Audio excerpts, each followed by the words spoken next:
hitungan ketiga Anda harus subscribe. Assalamualaikum warahmatullahi wabarakatuh. Anak-anak, hari ini kita masuk pada pertemuan kita yang kedua. Pertemuan kita yang kedua ini kita masih bahas materi yang sama seperti minggu lalu, yaitu tentang statistika.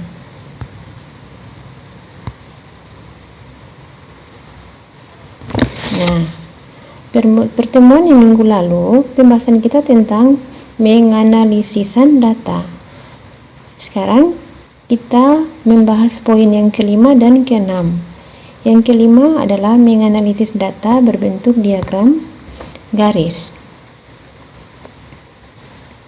Sekarang kalian bisa perhatikan diagram garis di atas nih. Perhatikan gambar 4.2, analisis data dalam diagram garis sebagai berikut. Poin A, analisis mengenai nilai tukar USD terhadap rupiah tertinggi dan terendah. Yang pertama, kita mau menghitung analisis nilai tertinggi. Nilai tukar USD terhadap rupiah tertinggi ditunjukkan oleh titik tertinggi. Dari gambar terlihat, titik tertinggi berada di atas tanggal 6 Agustus 2019.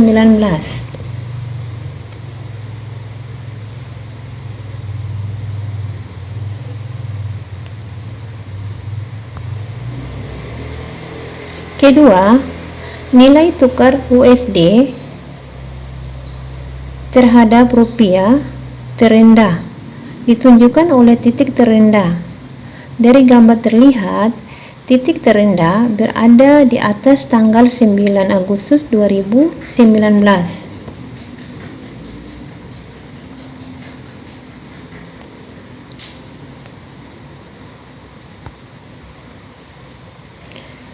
Option B, analisis mengenai kenaikan nilai tukar USD terhadap rupiah. Kenaikan nilai tukar USD ditunjukkan oleh arah ruas garis yang naik dari kiri ke kanan. Dari gambar terlihat, arah ruas garis dari tanggal 9 sampai 12 Agustus 2019 dan 14 sampai 15 Agustus 2019 naik dari kiri ke kanan.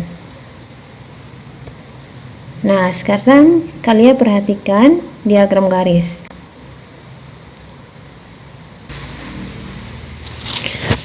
Option C, analisis mengenai kenaikan nilai tukar USD terhadap rupiah. Kenaikan nilai tukar USD tertinggi ditunjukkan oleh arah ruas garis yang naik paling tajam dari kiri ke kanan. Dari gambar terlihat, arah ruas garis dari tanggal 12 sampai 13 Agustus 2019 naik paling tajam dari kiri ke kanan. Sekarang kita bisa lihat pada diagram garis.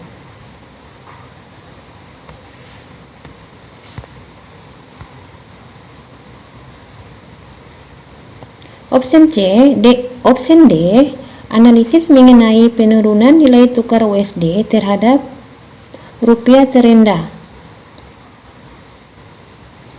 Penurunan nilai tukar USD terendah ditunjukkan oleh arah ruas garis yang turun paling landai dari kiri ke kanan. Yang dimaksud dengan paling landai, arah ruas garis yang paling miring. Jadi, arah ruas garis yang paling miring ditunjukkan pada tanggal 15 sampai 16 Agustus 2019. Jadi, kalian bisa lihat pada diagram garis 15 sampai 16 Agustus 2019.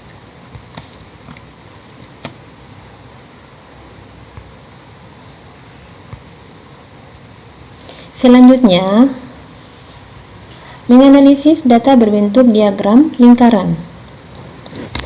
Pada diagram lingkaran, keseluruhan data digambarkan sebagai daerah lingkaran. Bagian nilai data digambarkan sebagai juring atau sektor. Umumnya, besar suruh setiap juring tidak dituliskan, tetapi diganti dengan persen. Presentasi juring paling besar menunjukkan nilai data yang memiliki frekuensi terbesar.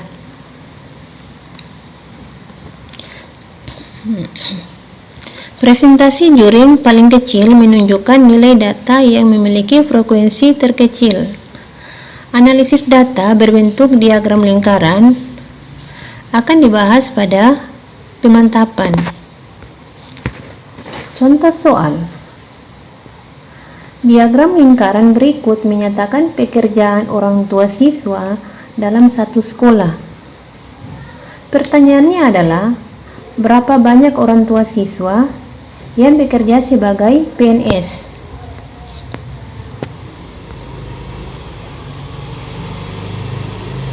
Jadi, pertama kita harus menghitung presentasi.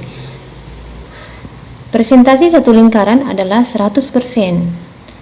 Presentasi juring setengah lingkaran P1 sama dengan 1/2 dikali dengan 100% sama dengan 50%.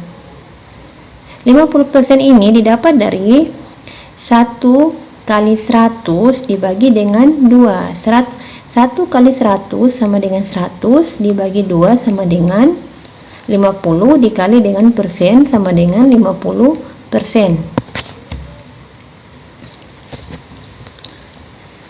Presentasi juring 1/4 lingkaran P2 sama dengan 1/4 kali 100%.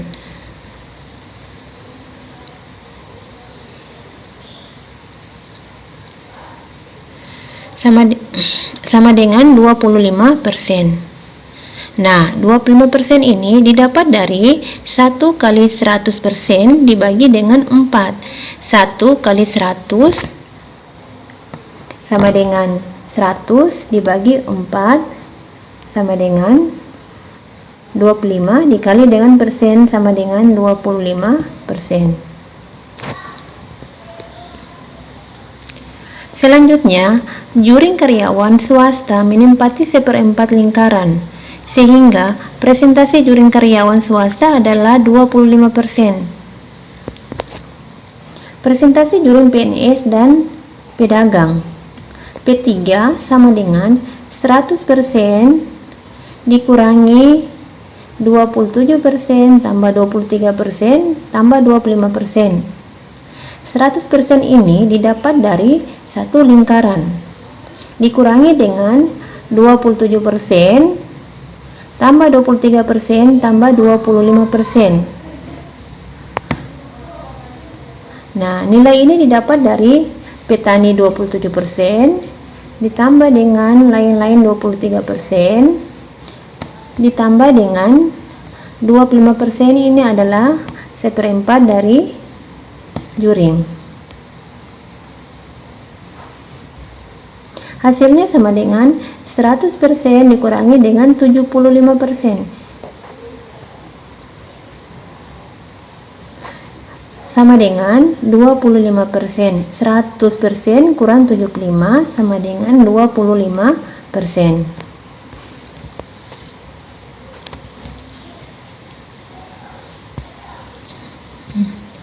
Jika juring PNS dan juring pedagang sama besar, presentasi juring PNS sama dengan presentasi juring pedagang. P4 sama dengan 1/2 kali 25%. Hasilnya sama dengan 12,5%. 12,5% ini didapat dari 1 kali 25% dibagi dengan 2. 1 kali 25 sama dengan 25 dibagi 2 sama dengan 12,5 dikali dengan persen sama dengan 12,5%.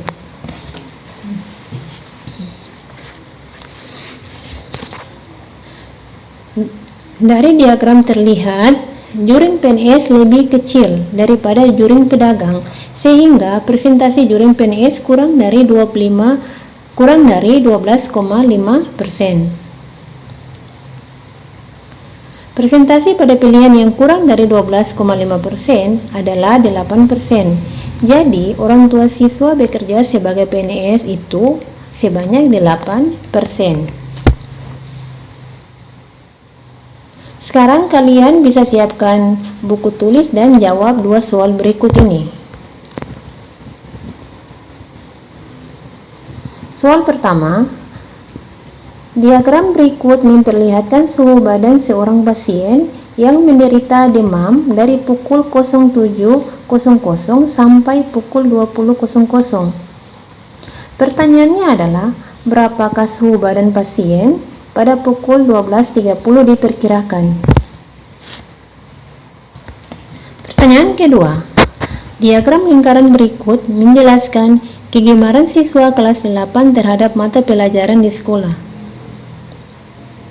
Pertanyaannya adalah, jika jumlah siswa kelas 8 ada 120 anak, berapa banyak jumlah siswa yang gemar IPS